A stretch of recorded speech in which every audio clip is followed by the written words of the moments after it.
prepara tu cuaderno, vamos a disponernos a tomar esta palabra que Dios tiene para nosotros. Prepara tu cuaderno, prepara tu pluma y vamos a aprender, ¿sale? Es importante porque esto que estamos viendo en estas semanas, de hecho, no sé si lo recuerden, se desarrolla a partir de que yo comenté en algún momento que veía yo una iglesia confundida, muy confundida. Una iglesia confundida porque no hemos podido todavía comprender a plenitud el tiempo en el que vivimos.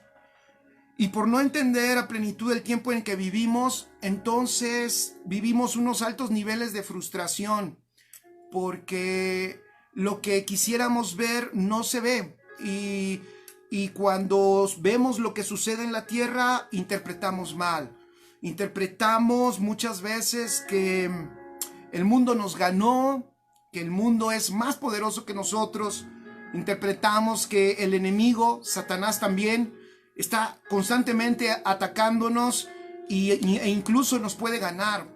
De hecho, cuando algo pasa y cuando se sufre alguna circunstancia de pérdida de cualquier tipo, interpretamos muchas veces que es el enemigo el que nos venció, nos ganó, o por lo menos en esa guerra o batalla nos ganó. O luego también nos hemos conformado con vidas, yo le llamo mediocres, que no van de acuerdo a lo que somos nosotros en el interior.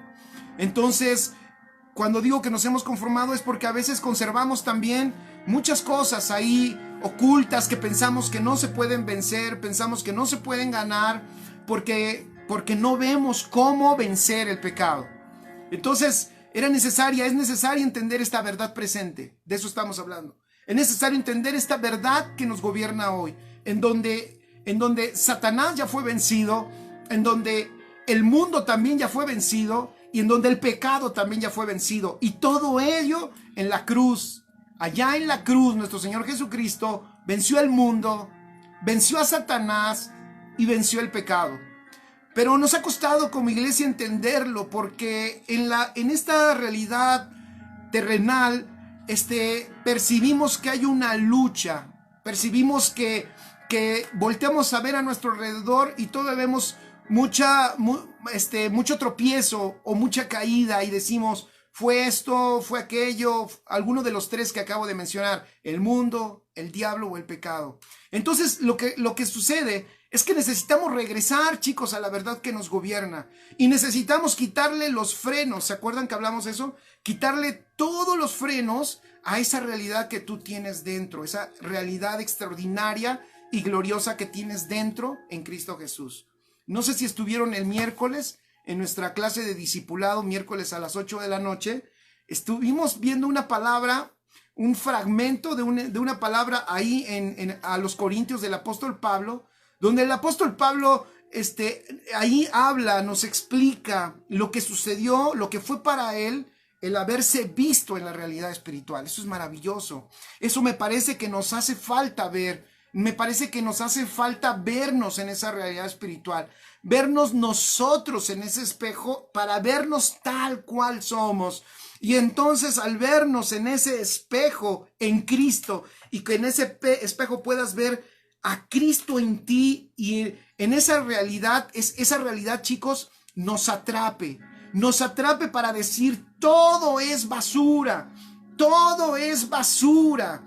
Esto que quiero tanto, que es terrenal, es basura. Esto que es temporal también es basura. Y entonces, como el apóstol lo dijo, por el conocer de Cristo, todo lo tengo por basura. O sea, ¿qué comparación puede haber con Cristo cuando no por el Cristo conocido en un curso, sino el Cristo visto en tu propia vida? Esto no es un asunto de un curso, no es un asunto de una asignatura de escuela, aunque ahorita estamos en un tiempo de escuela, por decirlo así, aprendiendo, pero es lo que te va a cautivar, chicos, lo que te va a cautivar es lo que tú puedas ver de la realidad de Cristo en tu vida. Lo que tú puedas ver de la realidad de Cristo en tu vida, eso es lo que te va a cautivar, eso es lo que te puede maravillar, eso es lo que puede hacer la diferencia. ¿Cuánto de Cristo puedes ver en ti? y luego cuánto de Cristo se sigue formando en ti. Cuando estamos enfocados en esa realidad, entonces ya nos damos cuenta que mundo, diablo y pecado no tienen lugar. Juan dice de hecho que el hombre que ha nacido de Dios, habla del hombre nuevo, no peca y ni siquiera puede pecar. Eso está hermoso.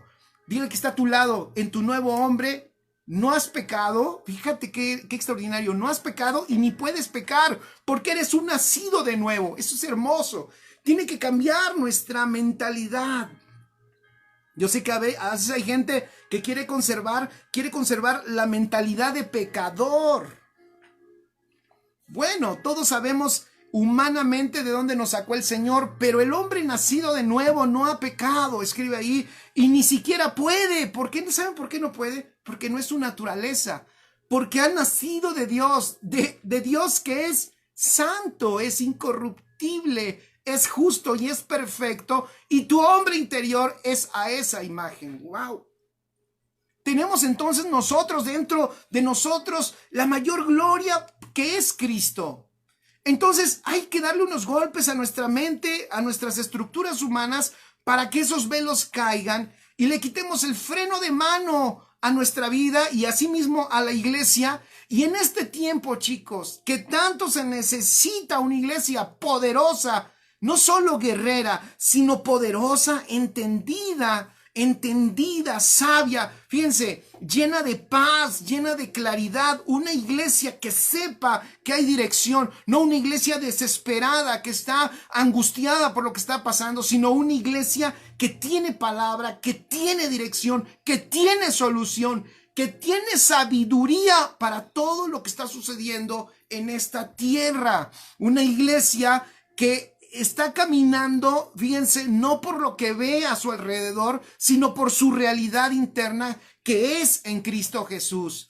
Cuando nosotros podemos avanzar en todo eso, cuando nosotros podemos crecer en esa realidad y en entenderla, entonces nosotros podemos empezar a quitarle todos los frenos a esa realidad y podemos entonces nosotros ser ese efecto al mundo, un efecto de Cristo en el mundo, no solo de influencia, sino de orden, un efecto de sabiduría en todos los ramos, chicos, en todos, ser esos ministros competentes del nuevo pacto, como lo leímos la semana pasada, porque esos somos ministros competentes de un nuevo pacto en todo lugar. Eres un ingeniero que está ministrando con competencia como un ministro allá en tu fábrica, allá en tu empresa. Eres un médico que está ministrando con una competencia de Dios en tu medicina,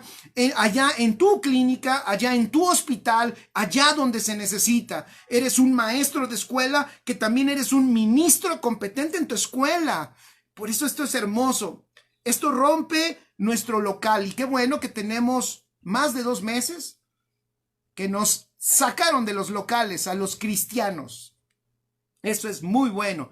Nos sacaron de los locales, nos movieron de nuestros locales, porque allá nos aplaudíamos. Bueno, le aplaudíamos al Señor y a nosotros mismos.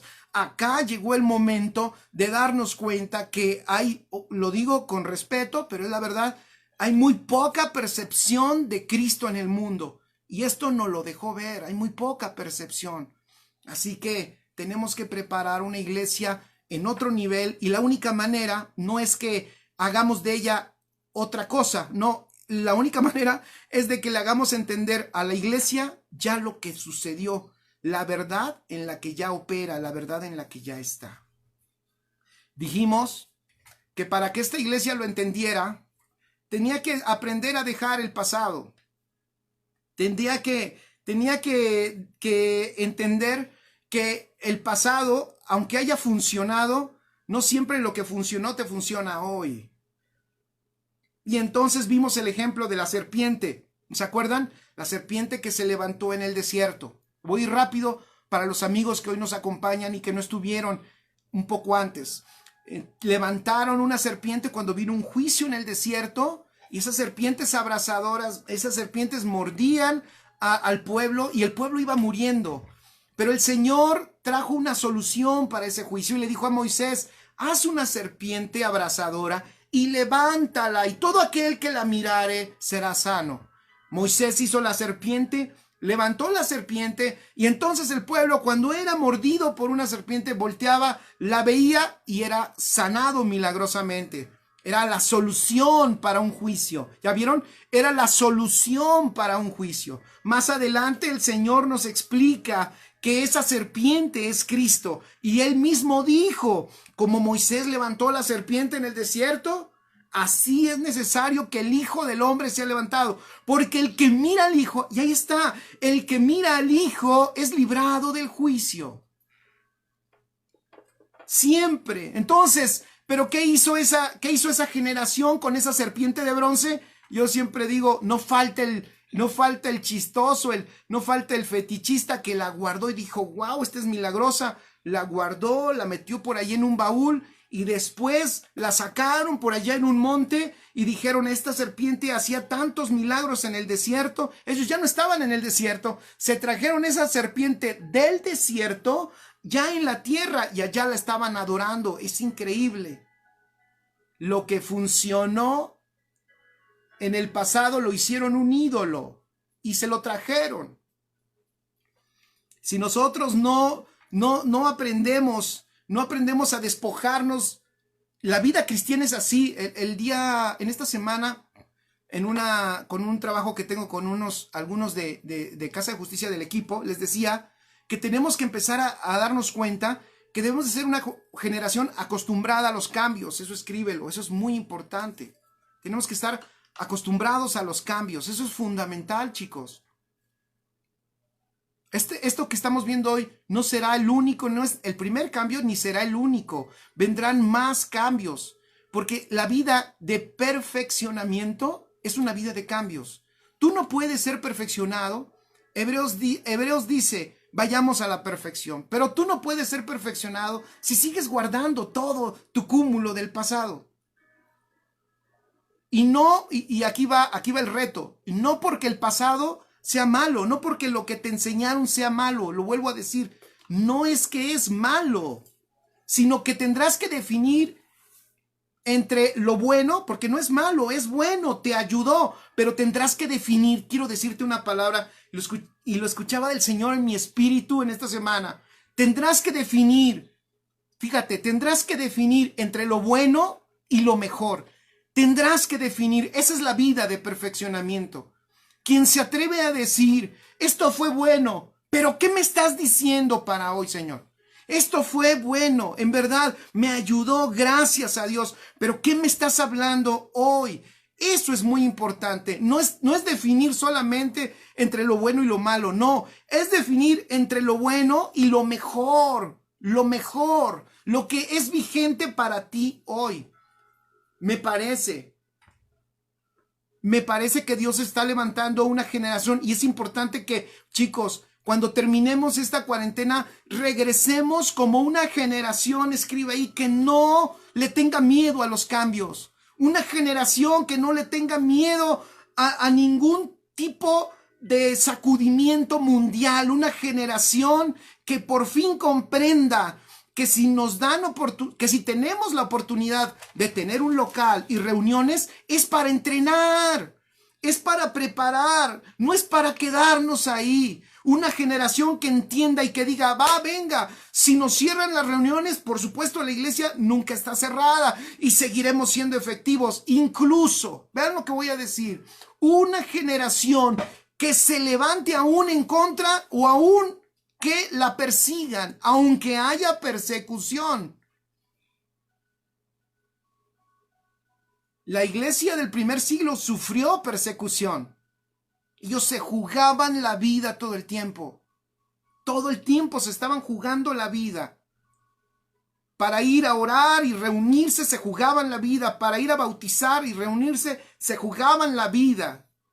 Les decía el otro día, encontré una nota donde los enemigos de la iglesia los esperaban en los ríos porque sabían que ellos iban a ir a los ríos a bautizarse y algunos de ellos los mataban cuando iban rumbo al bautizo. ¿Tú te imaginas eso?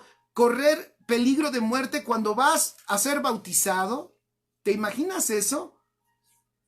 Hoy tú dices, hoy para irte a bautizar, tú preparas tu traje de baño, tu flotador y tu crema bronceadora, es lo que tú preparas y te preparas para pasar un fabuloso día con lo que los hermanos prepararon también para que todos hagan un picnic y todo eso se disfruta. Nadie se juega la vida en un bautismo a menos que el que te esté bautizando te tenga 5 minutos abajo del agua, que luego sí dan ganas a unos de tener los 5 minutos ahí para que se arrepientan de todo. Pero nadie se está jugando la vida hoy en eso. Yo no digo que sea, ni que no estoy diciendo, ni estoy pidiendo que venga persecución. Pero si a la iglesia naciente le pasó, ¿quiénes somos nosotros para que a nosotros no nos suceda? Entonces, pon en tus notas, tenemos que empezar a darnos cuenta que el Señor está queriendo levantar otro tipo de iglesia. Una iglesia que no le afectan los cambios porque siempre está en cambio. Una iglesia que no se tambalea porque siempre está cambiando. Nos podrán querer quitar algo, nos podrán querer quitar lo otro, nos podrán querer quitar nuestras propiedades, nuestros ingresos, nuestros recursos, incluso nuestro ministerio, supuestamente lo que hemos hecho, o nuestro nombre, lo que hemos logrado, no lo podrán querer quitar, pero nadie, escriba ahí, nos puede quitar al Cristo que tenemos impartido. A ese nadie no lo puede quitar. Y si tenemos a Cristo, lo tenemos todo, con Él tenemos todas las cosas. Entonces no podemos ser una generación que esté guardando lo que sucedió y que lo esté trayendo. Tenemos entonces, dijimos, que ser una generación que sepa comprender entonces las verdades que son vigentes para este tiempo.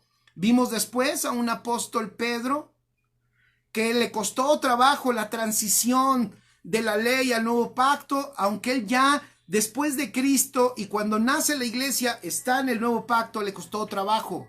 El Señor le da una visión y sacude su vida con una visión. Él puede ver un lienzo que baja del cielo con animales de todo tipo y el Señor le dice: Pedro, un favor, mata y cómete esos animales, por favor.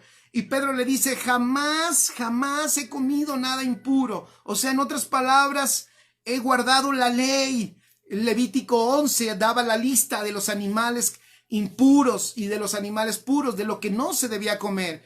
Y él le está contestando: mira, yo como judío, fíjense, yo como judío no te puedo obedecer. Le costaba entender que esa administración en la que todavía gobernaba su mente era un obstáculo para lo que Dios quería hacer hoy con él. Y eso nos pasa a nosotros. Yo entiendo que cada uno de ustedes puede tener otro trasfondo, chicos. Y sé que muchas veces cuando uno habla estas cosas, pareciera que uno está golpeando a tu denominación o que está uno hablando de tu pastor. No quiero que lo entiendas así. Te lo pido en el nombre de Jesús. Pero lo que sí es que te pido, si tú estás escuchando esto, que escuches al Espíritu Santo.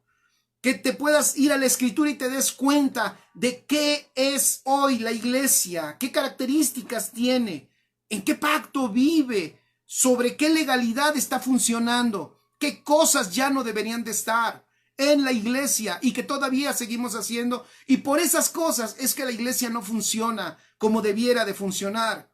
El apóstol Pedro todavía en ese Hechos capítulo 10, creo que es donde vimos lo de Pedro, todavía él pensaba, y esa iglesia en Jerusalén pensaban que no debían hablarle, fíjense, el evangelio a nadie que no fuera judío. Cuando el Señor les había dicho, esto es para todo el mundo, ellos se interpretaban, es solo para los judíos.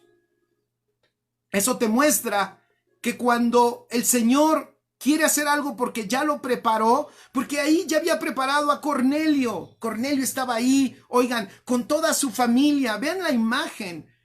Cornelio, su familia y sus amigos esperando el mensaje de Pedro, pero Pedro con sus conceptos todavía en la administración pasada, pensando, yo no me tengo que juntar con los gentiles. Yo solamente tengo que darle este mensaje a los judíos. Sin embargo, los gentiles ya estaban preparados. El corazón de ellos ya había sido preparado por el único que prepara los corazones, que es el Señor. Es como este tiempo es un tiempo donde ya todo, chicos, está preparado. El mundo nos está esperando. Pero la tragedia sería que nosotros no entendamos lo que nos corresponde hacer en este tiempo. Esa sería la gran tragedia. Y por no entender lo que nos corresponde hacer en este tiempo, el mundo se quede esperando lo que nosotros nunca hicimos. No podemos, chicos, ser una generación que pase y dejarle, fíjense, y dejarle a la otra generación los mismos pendientes. Yo no quisiera eso. Yo no sé tú. Yo no quisiera dejar los mismos pendientes que hay hoy, que a nosotros nos está tocando resolver. A nosotros hoy, chicos. No sé cuántos me escuchen y me vayan a escuchar. Quiero decirte esto. Estoy seguro que es del Señor. Hoy tú y yo estamos resolviendo pendientes de la generación pasada. Lo sabes. No lo digo en un sentido despectivo ni de menosprecio. Pero estamos resolviendo pendientes de la generación pasada. No es posible, amigos, hermanos y amados, no es posible que dejemos los mismos pendientes a la siguiente generación. Tenemos que avanzar. Y eso va a implicar que abandonemos muchos conceptos que tenemos ahí metidos que no tienen que ver con la realidad que ahora tenemos en Cristo. Yo no quiero pasar, yo no sé tú, como otra generación que siguió dejando los pendientes a la siguiente generación, y que la siguiente generación se arregle como pueda, o haga como pueda, o como decimos, como Dios les dé a entender. Y entonces ahí lo que nos estamos perdiendo es tiempo, y también nos estamos perdiendo disfrute, porque no podríamos disfrutar. Oigan, yo no sé ustedes, pero ¿cuántos quieren disfrutar de una manera más plena la gloria y la vida de Cristo que sale a través de su iglesia, y que podamos ver en un grado mayor cómo la iglesia hace lo que debe hacer y es lo que es en este mundo? Que veamos cómo de la iglesia, y cuando digo de la iglesia, no metas tu idea de tu congregación solamente, sino de toda la iglesia, vemos cómo empiezan a brincar personas, gente, a salir a todos los ámbitos, y empiezan a traer esa luz, y empiezan a traer esa sanidad, y empiezan a traer esa respuesta, y empiezan a dar soluciones en todos los ámbitos. Una iglesia poderosa, no como esa iglesia que por años, chicos, los que tienen años de estar en Cristo sabrán lo que digo. Esa iglesia que por tantos años, ¿cómo nos tuvieron? Nos tuvieron como ignorantes, como no saben, como mira esos que nada más se dan golpes de pecho, mira esos nada más creen que orando suceden las cosas. No, claro que oramos, pero accionamos con la sabiduría de Dios en nosotros. Claro que sí pedimos y alabamos, claro que sí, pero sabemos que con alabanza no se extiende un reino. Sabemos que el reino se extiende cuando se empieza a extender Cristo en mí, ocupa un mayor espacio hasta que sale de una manera gloriosa y de una manera extraordinaria,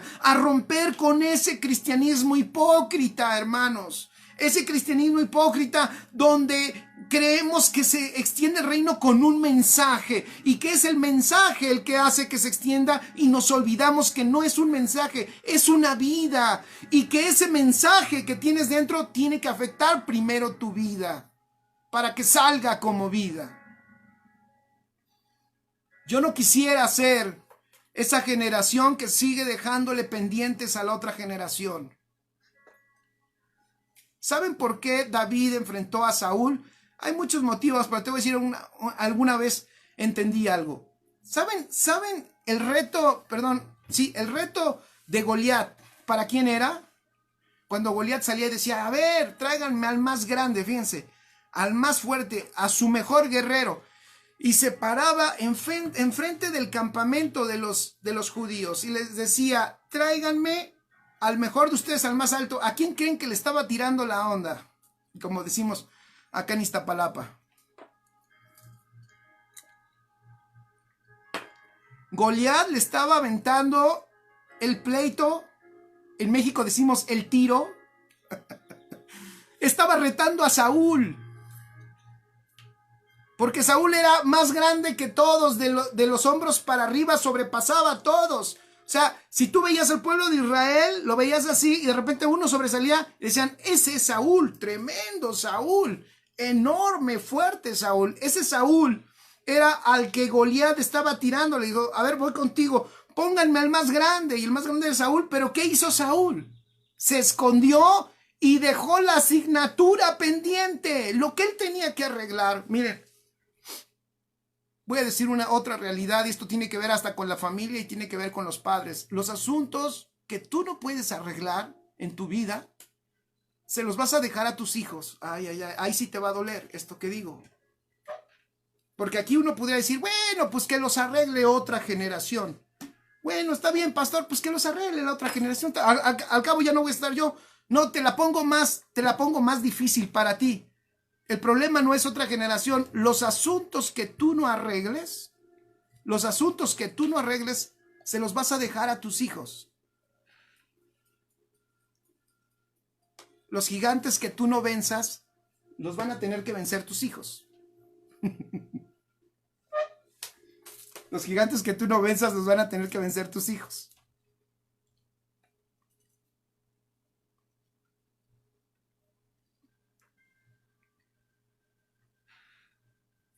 Eso está duro. Los que tú no venzas, nuestra generación, los gigantes que nosotros no derrotemos, van a ser las cuentas pendientes que vamos a dejar para la siguiente generación. Entonces, Saúl, ¿qué hizo? Aventó la responsabilidad. ¿A quién? Aventó la responsabilidad. ¿A quién? A David. Y David, que es otra imagen ahí de quién, de Cristo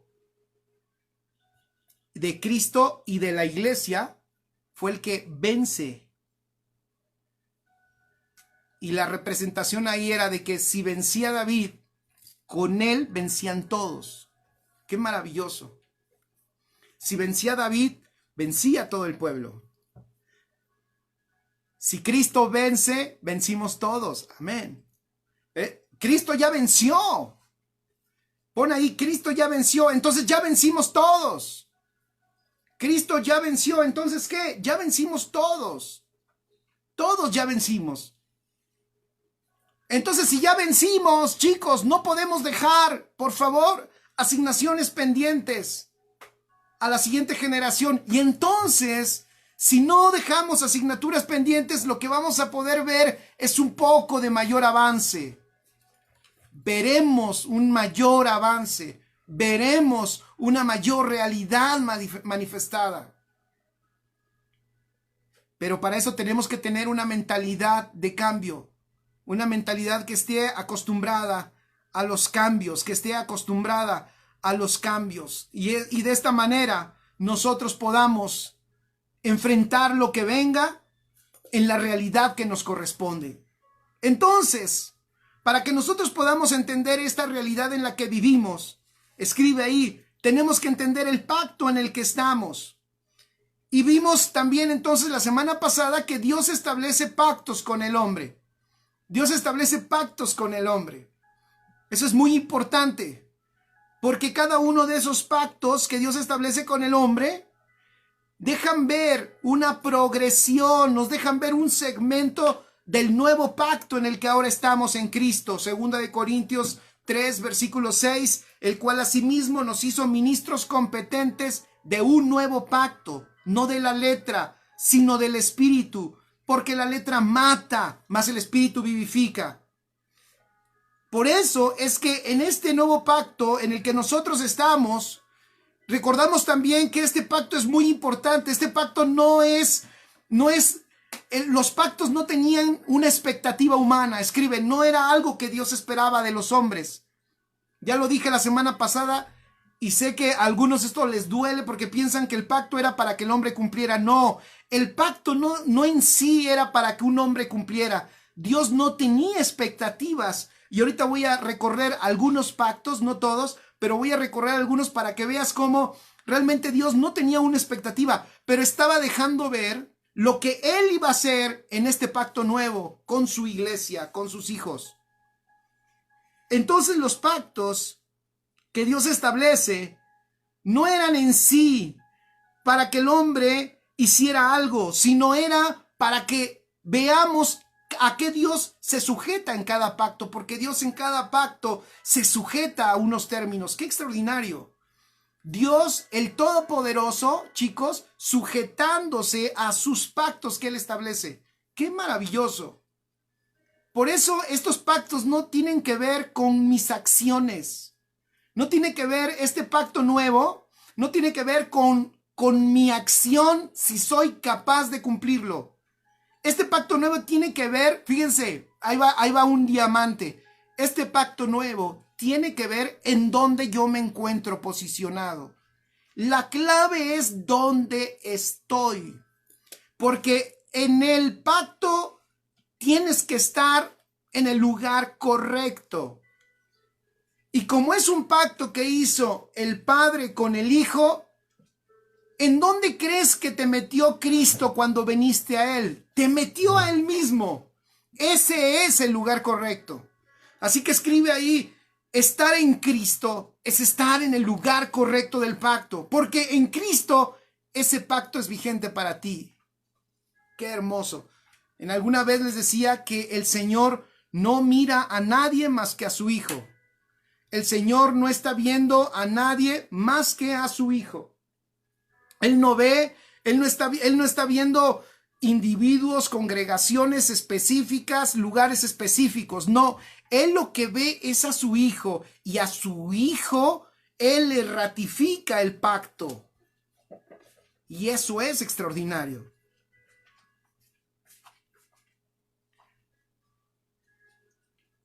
Cuando Dios hace pactos, vámonos al primero, Adán.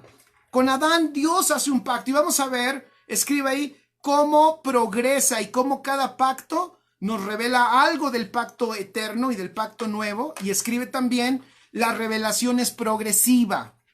Con Adán Dios hace un pacto, y el pacto que hace con Adán, o sea, yo lo puse así, a ver si te puede ayudar a ti. Yo le puse, con Adán es un pacto con una persona. Hace un pacto personal con Adán, allí está, y le dice, no comas de este árbol. Ya ese pacto nos deja ver algo. Lo hace con una persona. Después viene otro pacto, un pacto que hace Dios con Noé. Y ahí ese pacto que hace con Noé, ¿lo hace con quién? Ya con una familia. Ve qué hermoso. Una persona, una familia, y después en ese pacto con Noé, ¿cuál era el asunto? Voy a hacer un pacto con ustedes para no destruirlos. Después hace un pacto con Abraham. Qué hermoso. Y hace un pacto con Abraham, ¿para qué? Para darle una promesa, fíjense, para darle una promesa de una nación. Haré de ti, para darle una promesa a Abraham de una nación, para establecer una nación. Con Moisés después hace un pacto. ¿Para qué? Para establecer su ley.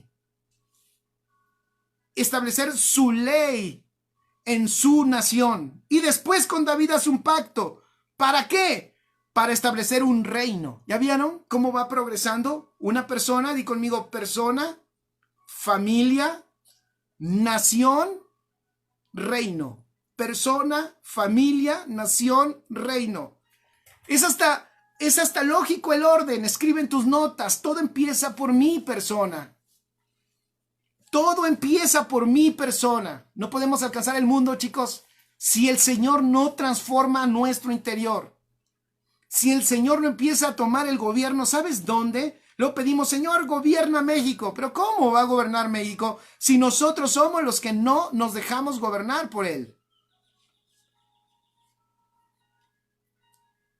Después que gobierna tu persona, tiene que pasar por tu familia. Y miren, voy a decir algo, la familia es otra asignatura pendiente.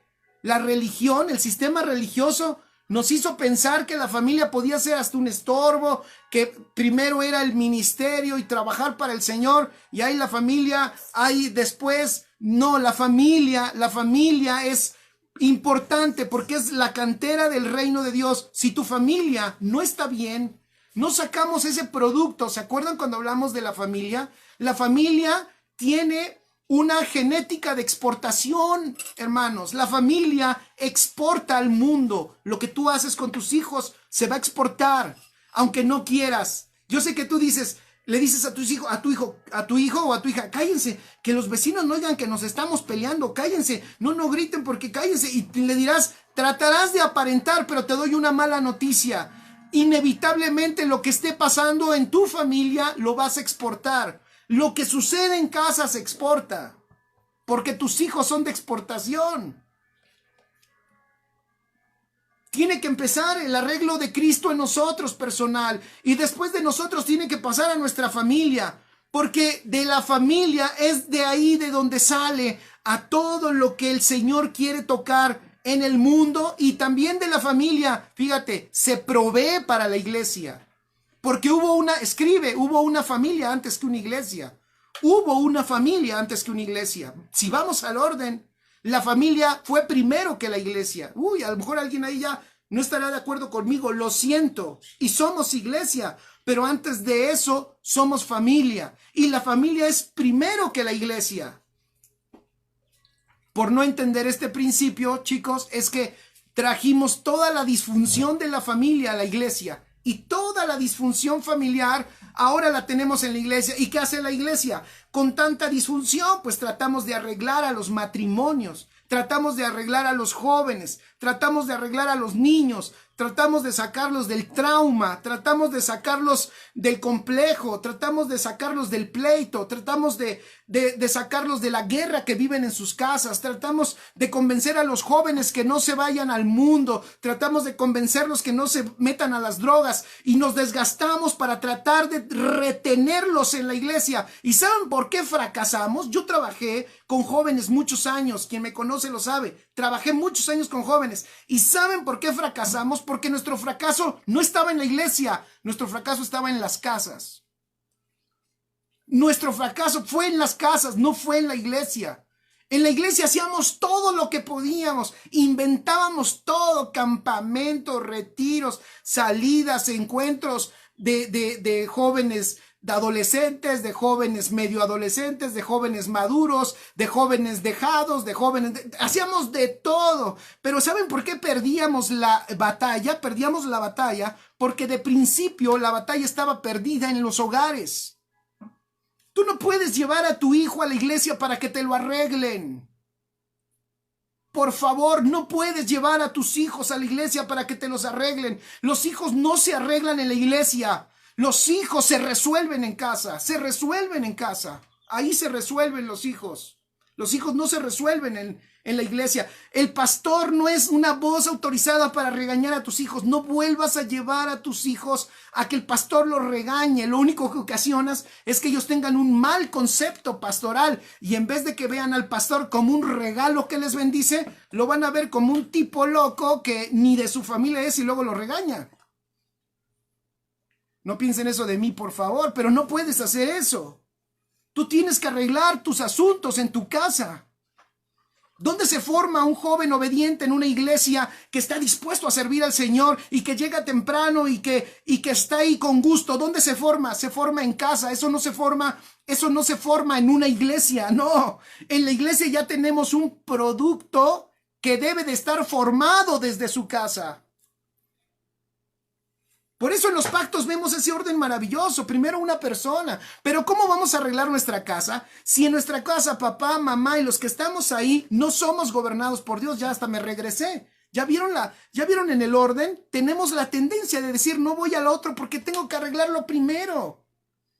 Y tenemos que arreglar el orden personal. Dije el miércoles y lo he estado diciendo, chicos, los que me oyen, por favor, arreglemos lo interno de nuestro corazón, dejemos que Cristo gobierne toda nuestra vida, arrepintámonos de todos esos pecados ocultos que por ahí tenemos y digámosle al Señor, aquí está mi vida, Señor, yo no me importa tener iglesia, tener grupo, tener ministerio, me importa tenerte a ti, que tú gobiernes mi vida. Y a partir de ahí, Señor, arreglo el asunto con mi casa. Si he sido malo con mis hijos, si he sido malo con mi esposa, empiezo a arreglar eso porque eso después va a producir lo que la iglesia y el mundo necesita. Por eso los pactos nos lo muestran. Una persona, después una familia y después vamos ¿a dónde? Vamos a una nación. Queremos una nación de Dios. La iglesia es la nación de Dios.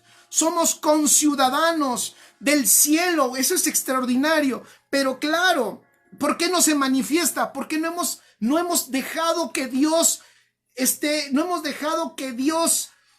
haga lo que quiere hacer desde el principio en nuestro corazón, después en nuestra casa, después llevar ese producto. ¿Te imaginas? Fíjense, ahí va el reto. No esperando. ¿Saben qué es lo que hace la familia de hoy? La familia de hoy busca una iglesia buena para llevar a sus hijos.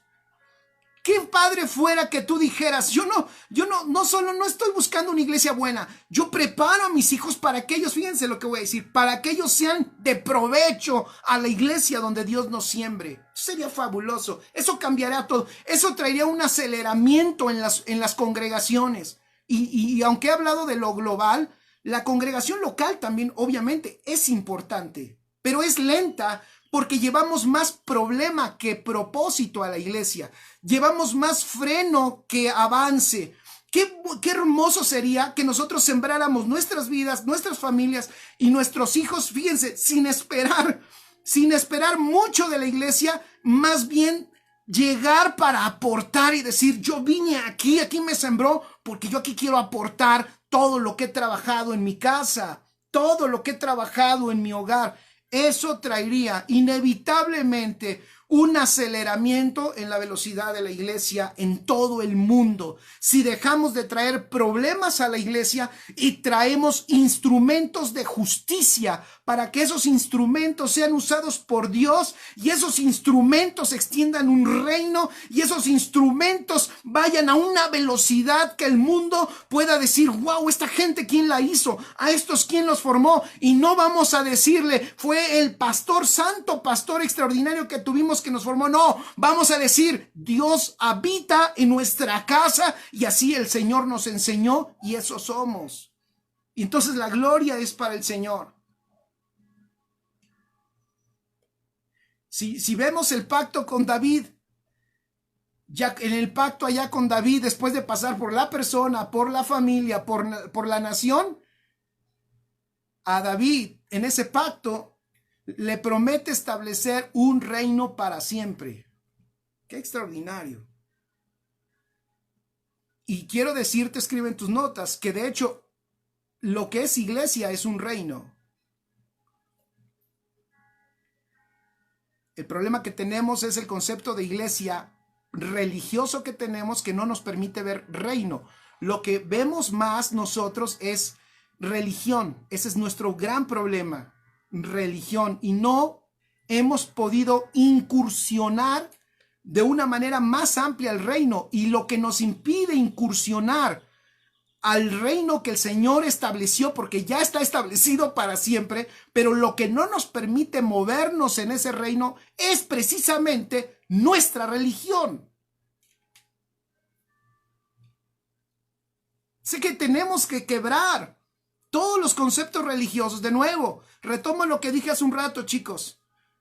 Tenemos que ser nobles para romper y cambiar y decir, a ver, es cierto, me congrego yo en determinada iglesia, pero formo parte de un reino. Es cierto, soy pastor yo local de Casa de Justicia, pero soy pastor en un reino. Es cierto, yo sirvo y toco allá en determinada congregación, sí, pero formo parte de un reino en todo el mundo que se está extendiendo para manifestar a Cristo en todo lugar.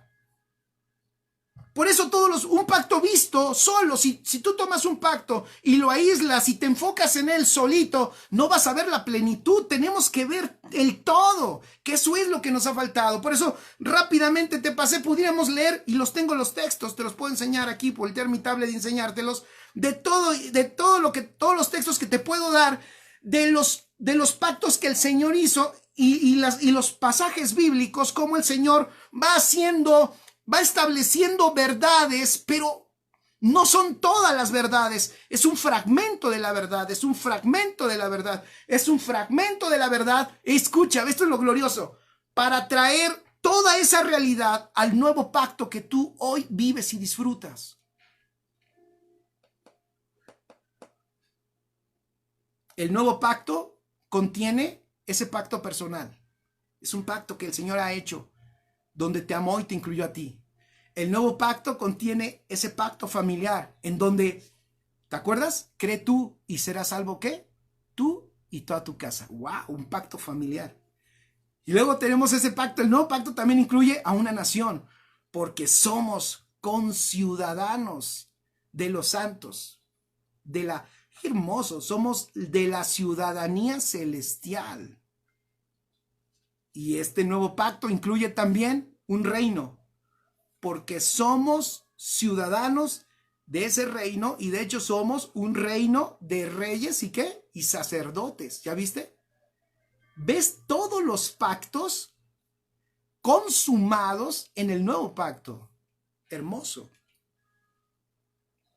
Por ejemplo, a Adán, ¿cuál fue la cláusula con Adán? A Adán le dijo: no probarás, no comas de este fruto. Entonces la condición era obediencia. Si estás como gobierno, la condición para que sigas como gobierno es obedece. Estaba yo buscando la palabra, a ver si lo puedo explicar, porque es un tipo ese pacto, pero es más bien un antitipo. ¿Por qué? Porque ese pacto establece, si no hay obediencia, escribe en tus notas, si no hay obediencia, no hay gobierno. Por eso cuando Adán pecó, ¿qué fue lo que pasó? Cuando Adán pecó, cayó del gobierno. La condición era, obedece.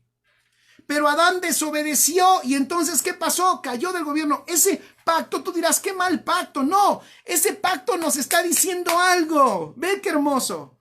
¿Qué sucedió después? Cuando ellos se vieron desnudos, se vieron en una condición humana desnuda, el Señor proveyó. Y ahí ves, el Señor proveyó para ellos de unas vestiduras, y el Señor es el que hace el primer sacrificio por el hombre, mata a unos animalitos y con las pieles de esos animales cubre a Adán y a Eva de su pecado. Y entonces el Señor es el que hace el primer sacrificio y es el que hace el último con Jesucristo. Pero entonces ese primer pacto con Adán, ¿qué nos muestra? Que tenía que haber, escribe, tenía que haber obediencia total para gobernar.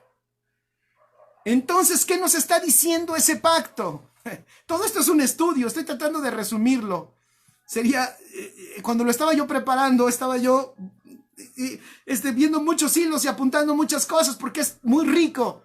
Ese pacto ya nos está diciendo que iba a venir otro pacto. ¿Qué es lo que nos está diciendo? Que iba a venir otro pacto que iba a asegurar que nunca falláramos. ¿Me escucharon? Escríbelo. Iba a venir un pacto que nos iba a asegurar que nunca íbamos a caer de ese reino y de ese gobierno. Si el requisito era no falles, o sea, en otras palabras, justicia, porque justicia es obediencia total y perfecta delante de Dios. Entonces, lo que Dios le estaba diciendo a Adán, requiero que delante de mí estés en justicia. ¿Y qué hizo el Señor? A nuestro Señor Jesucristo lo hizo nuestra justicia. O sea que lo que ese pacto nos está mostrando es, va a venir un pacto en donde yo te voy a ver perfecto, en donde te voy a ver obediente, y por causa de cómo yo te veo perfecto y obediente, siempre permaneces en gobierno, nunca más volverás a caer del gobierno. Nunca más volverás a ser quitado de ese lugar de rey que te puse en la tierra. ¿Y qué hizo el Señor en este nuevo pacto? Nos proveyó a nuestro Señor Jesucristo. Nos regaló su vida perfecta, su vida justa, para que ahora su vida perfecta y justa fuera imputada para nosotros como justicia. Y esa justicia, ¿sabes para qué? ¿Sabes para qué es la justicia? Para que nunca más volvamos a caer de esa condición de gobierno. ¡Qué hermoso! O sea que el Señor, ve qué hermoso, el Señor se aseguró enviando a su Hijo, y Él siendo justo, como dice la Escritura, el justo por los injustos, para llevarnos a Dios o a la condición de Él.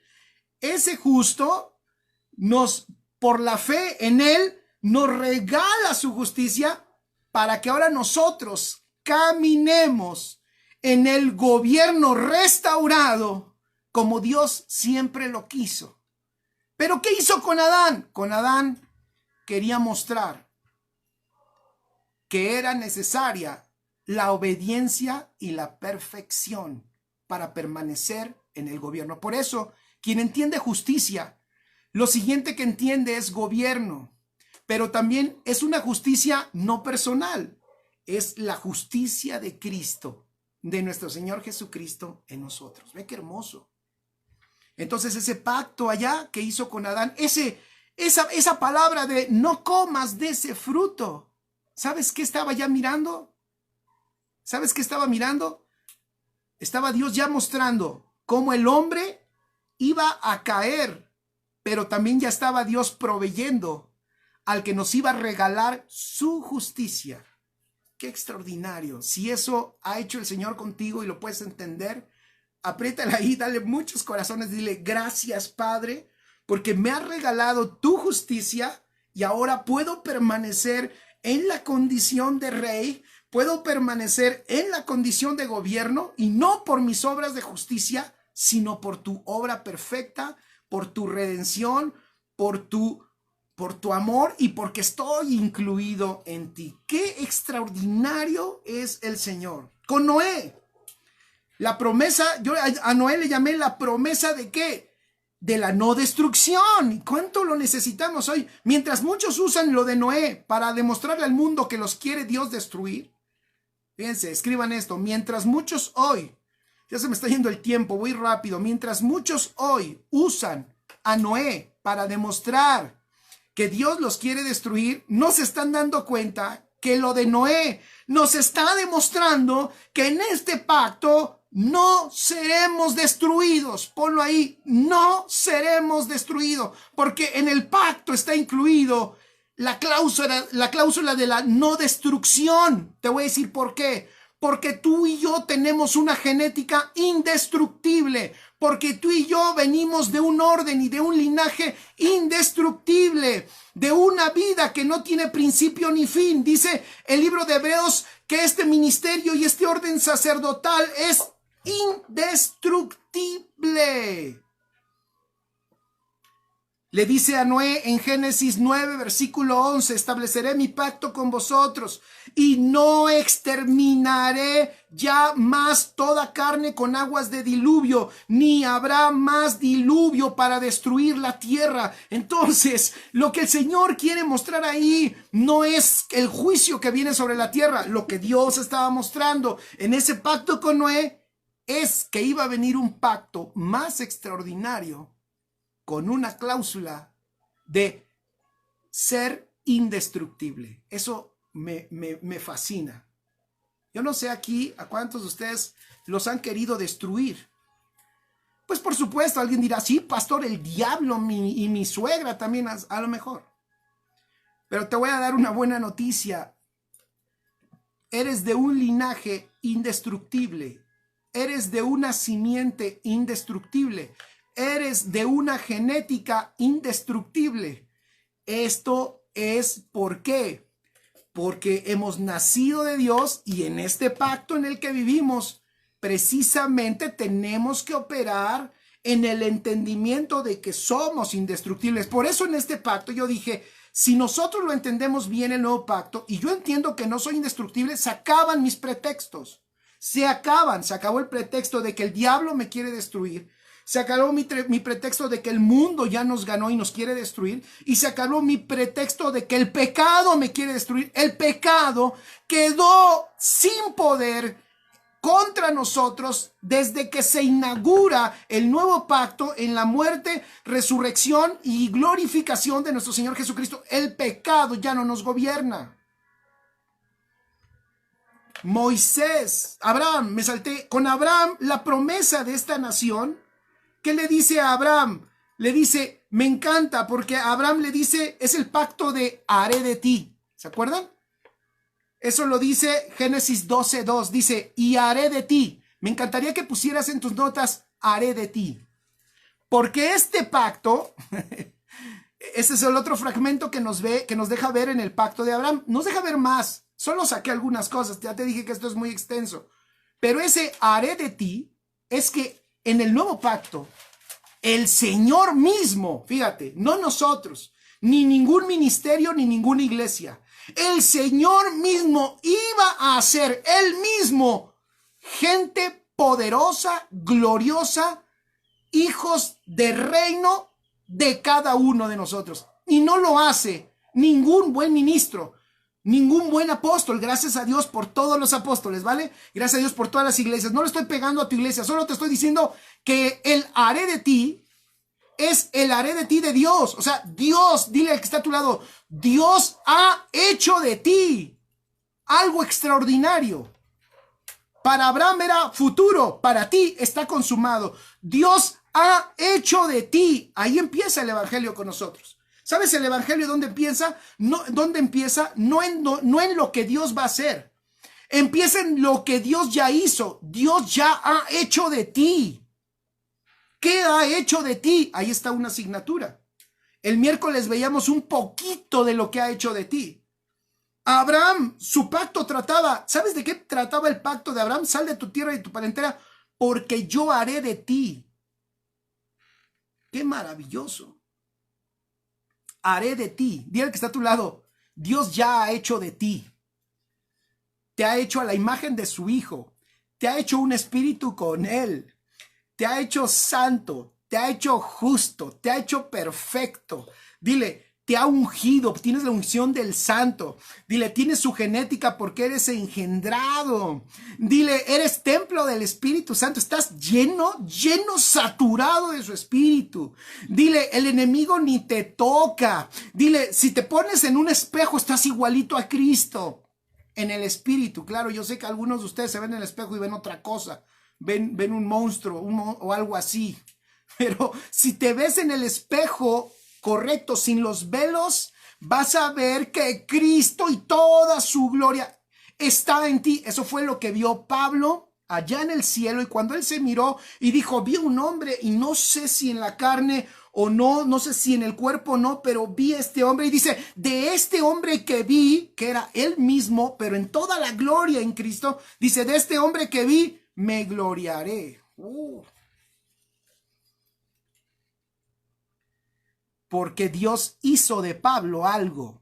Si tú te preguntas por qué Pablo nunca se detuvo, por qué tenía esa tenacidad, yo le seguí la pista en la última sección del libro de los Hechos, de cómo fue su recorrido a Roma. Una vez en la noche, en la madrugada, como que Dios me empezó a lanzar, sigue a Pablo rumbo a Roma, así desperté, no quiero espiritualizarlo todo, y se iluminó mi cuarto y el Señor me dijo, no, me desperté con un pensamiento, sigue a Pablo camino a Roma.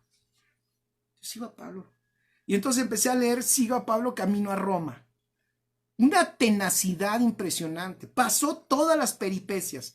Todas.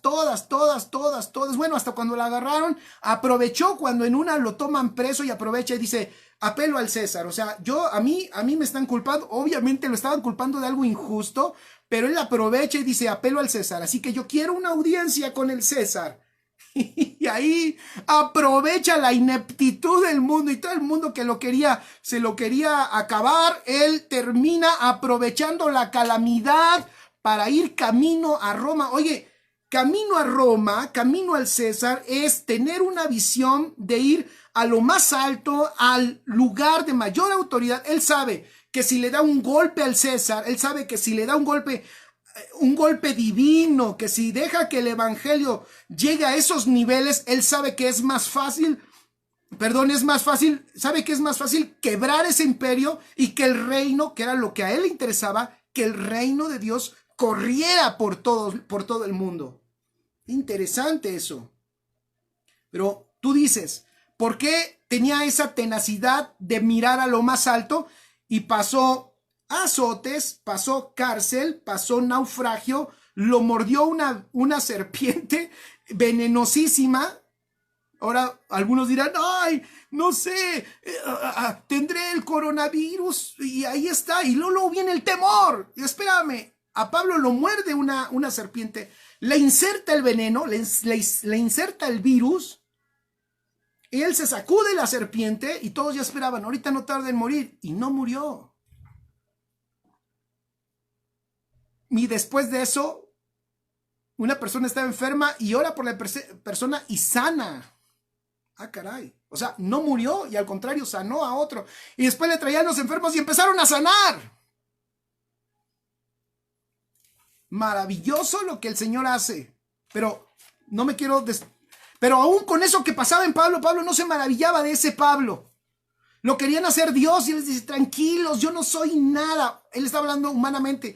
No me hagan Dios, yo soy hombre como ustedes. Pero ellos entonces decían, ¿por qué a ti no te afecta el virus? ¿Por qué a ti no te afecta el veneno? ¿Por qué si eres hombre con nosotros no te afecta? Ah, no le afecta porque él no está moviéndose en lo natural, en el hombre natural.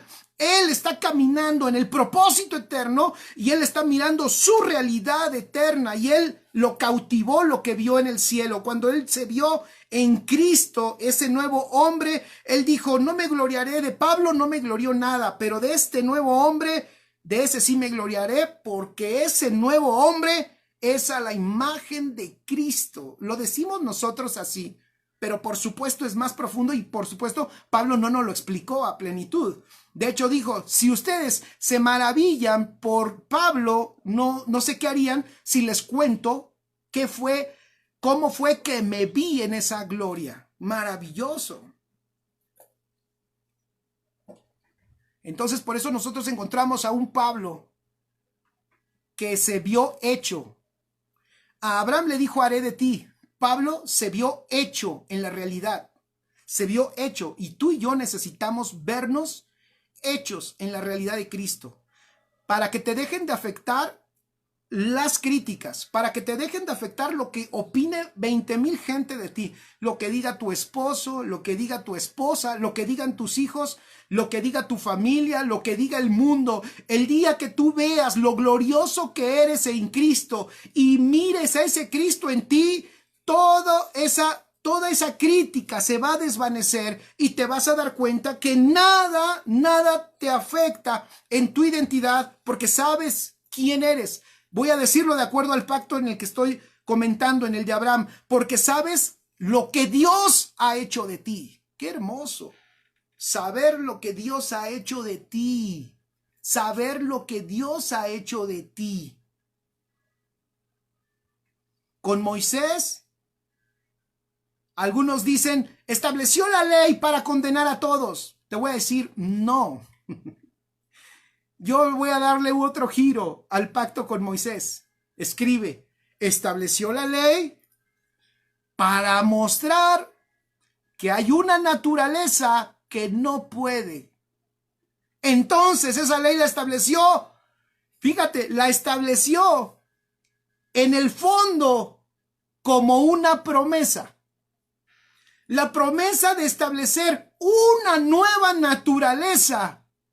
La promesa de levantar una nueva generación, una nueva naturaleza que sí pudiera cumplir los requisitos de Dios. ¿Por qué estableció la ley? Entonces, en el fondo la estableció como una promesa de levantar una nueva naturaleza, no como esa, porque con Moisés, yo hasta busqué el pasaje que una vez me impactó, cuando el Señor les dio la ley, y fíjense cómo respondió el pueblo, Génesis 19:8, y todo el pueblo respondió a una y dijeron, todo lo que Jehová ha dicho, haremos. Fíjense, bien chichos, diríamos acá en Iztapalapa, bien efectivos, dijeron, todo lo que Jehová ha dicho, haremos. ¿Y así fue? Pues no, porque esa creación adámica, esa generación de Adán, esa vieja creación, ese Adán, la ley vino para mostrar que ese Adán no puede. Escríbelo. El problema es que tenemos hoy una iglesia que sigue queriendo cumplir esa ley. No entendimos que esa ley no era para que la cumplieras y te hicieras perfecto. De hecho, Hebreos dice que esa ley no tenía, escribe, la intención de hacer perfecto a nadie. Entonces, pastor, ¿qué intención tenía? La intención de mostrarnos que tú y yo portábamos una naturaleza que no podía, que no iba a poder, que era imposible caminar en la perfección de Dios. Entonces esa ley, lo que realmente nos está dando es una promesa. Fíjate qué hermoso. Entonces ya vas a leer la ley, porque unos por no entender hasta ven a la ley mala. No, la ley no es mala. Y ya no la quieren leer porque dicen, no, ya no me importa eso. No, es que no es mala. Es que esa ley lo que está mostrando es tranquilos. Bueno, no tranquilos, sino el que la intente cumplir se dará cuenta que no puede, porque es perfecta. Y la vieja naturaleza padece, sufre la imperfección. Qué hermoso. Y con esto termino.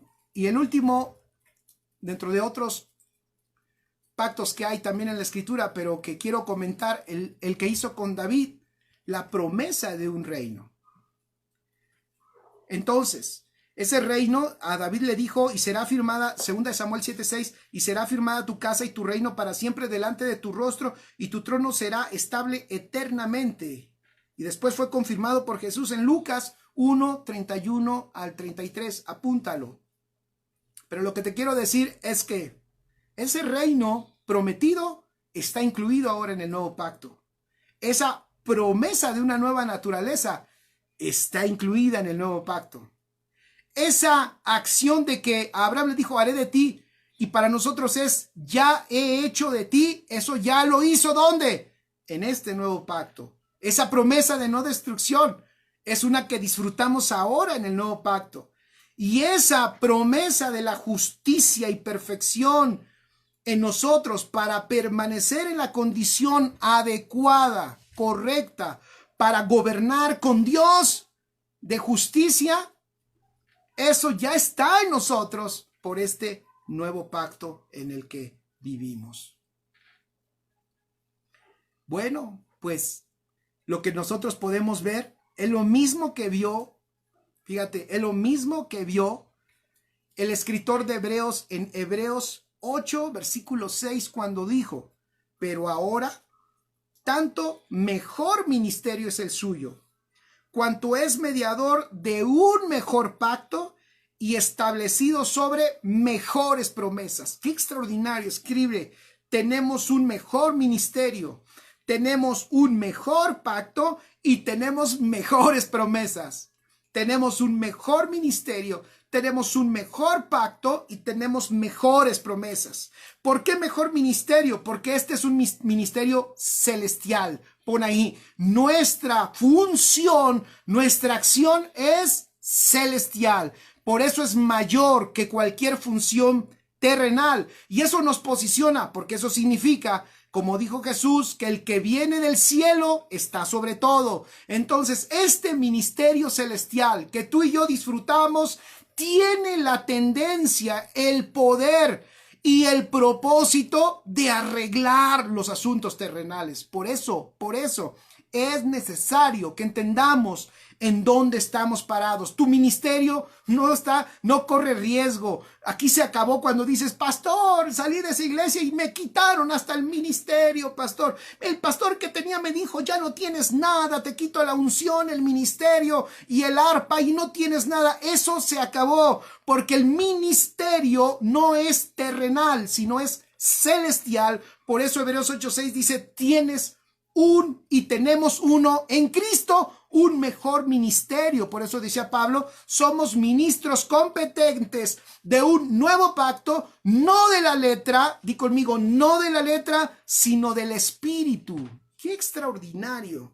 Y después dice, y Él es mediador de un mejor pacto. ¿Por qué es mejor este pacto? Pues por todo esto que hemos dicho, por las mejores promesas, por la mejor realidad, porque en este mejor pacto estamos dentro del pacto. Estamos dentro del pacto porque el pacto fue entre el Padre, el Hijo y el Espíritu. Y ahora el Hijo, ¿sabes qué hizo? Te metió en él. Así que tú estás dentro de este pacto. ¡Qué hermoso! No eres algo externo al pacto. Estás dentro de él por Cristo. Mejores promesas. ¡Qué maravilloso! Las promesas que están ahí en el versículo 10 y el versículo 11. Unas promesas extraordinarias, hablando de la palabra que estará en tu corazón, que estará escrita ahí dentro de ti, no más fuera, sino dentro, y que también dentro de ti tenías la escuela, toda la escuela de Dios. Por eso dice, y ninguno enseñará a su prójimo, sino todos serán enseñados por Dios. ¿Sabes qué significa eso? Lo que dije hace un rato tiene que ver.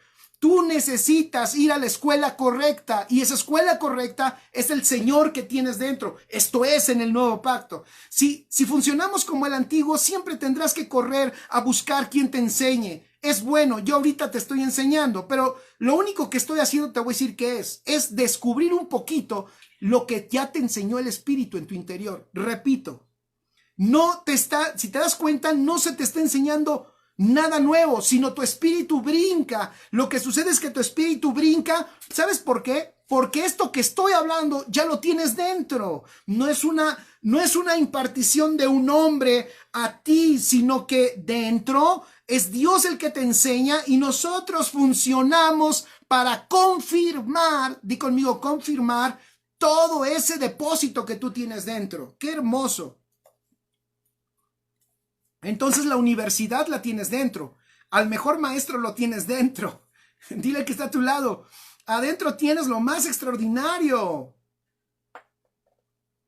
Esto solo lo puedes disfrutar en el nuevo pacto. Las mejores promesas son las que tenemos nosotros en este pacto. ¿Por qué? De nuevo, porque son todas las bendiciones celestiales ya consumadas. Nosotros no vivimos en las promesas terrenales. Por eso en el antiguo pacto sí veías casi todo el efecto era terrenal, porque ese era el pacto. Era una función terrenal, era para gente humana y terrenal. Pero aquí estamos trabajando en este nuevo pacto con gente de alto nivel. Imagínense, con gente que viene del cielo. Dile que está a tu lado. Tú eres de alto nivel. Dile, tú vienes del cielo. Tú no eres cualquier cosa. Tú eres la amada, tú eres la que fue restaurada y tú eres la que tienes la genética divina. Y dentro de ti tienes al maestro, dile, y tienes al verbo. Así que eres gente de alto nivel. Esta es la gente del nuevo pacto. Por eso, si estamos en este mejor pacto establecido sobre mejores promesas, escribe, con esto termino. Por eso, lo bueno es enemigo de lo mejor. Aquí no está diciendo que tienes buenas promesas. Aquí está diciendo que tienes las mejores. Tienes que aprender a caminar en lo mejor. Y en algunos casos tendrás que aprender a despojarte de lo bueno para poder entender lo mejor. Y con esto hemos terminado. Traté de hacerlo muy rápido. Creo que hasta me aceleré un poco para tratar de cumplir la asignatura. Pero continuaré la siguiente semana hablando de estas cosas para tratar de que queden lo más nutrida posible y tu vida pueda ser edificada de una manera más extraordinaria. Así que dile al que está a tu lado, wow, estás en el mejor pacto, estás con las mejores promesas. Es más, en este pacto dile, Jesús es tu fiador. Dice que Jesús es hecho fiador, eso es Hebreos 7:22, es hecho fiador de un mejor pacto. ¿Saben quién es un fiador? Escribe, un fiador es una persona que responde por otra en el caso de que ésta no cumpla la obligación del pago que contrajo. Esto está tremendo. O sea, él es el fiador, por si tú dices, y si no llego a cumplir lo que según esto, tranquilo, por eso es fiador. Él, nuestro Señor Jesucristo, dio como garantía y como seguridad sus recursos, su palabra y sus bienes para que toda tu deuda se pague. ¡Qué extraordinario! Fíjate, ¿quién es tu fiador? Es Cristo. No es Carlos Slim, es Cristo. Él, nuestro Señor Jesucristo, ha comprometido sus recursos por ti, su palabra por ti y sus bienes por ti, para dar como garantía que todo lo que haya de deuda contigo está saldada, está pagada por la propia vida de nuestro Señor Jesucristo. Cristo comprometió su propia persona para que todo lo que tú debieras fuera pagado. Eso es extraordinario. Esto lo disfrutas en este pacto. Maravilloso es el Señor. En este pacto, Hebreos 7:19, nos introdujo a un mejor acceso, dice, de la introducción de una mejor esperanza por la cual nos acercamos a Dios. Yo le llamo un mejor acceso, porque antes el acceso era a través de una persona y una forma o un camino, por eso dice que ahora estamos en un camino nuevo y vivo. Ya no es el camino que pasaba el sacerdote en el antiguo pacto. Hoy estás en un camino que te da entrada, te voy a decir, escribe 3 importantes, te da entrada inmediata, porque ya estás dentro, desde que viniste a Cristo te metió, tienes entrada inmediata, tienes entrada perfecta y tienes una entrada espiritual. ¡Wow! Es inmediata, es perfecta y es espiritual. Es eterna, es verdadera, es más excelente, es diferente, es viviente y es nueva, extraordinario. No nos acercamos, por eso no oramos y decimos, Señor, venimos a ti una vez más. Yo no oro eso. Espero que tú lo dejes de orar, porque tú no vienes a Él, tú ya estás en Él. Desde que viniste a Cristo, estás inmediatamente en Él estás perfectamente y en Él estás espiritualmente. Tienes un acceso ilimitado. De hecho, estás ahí.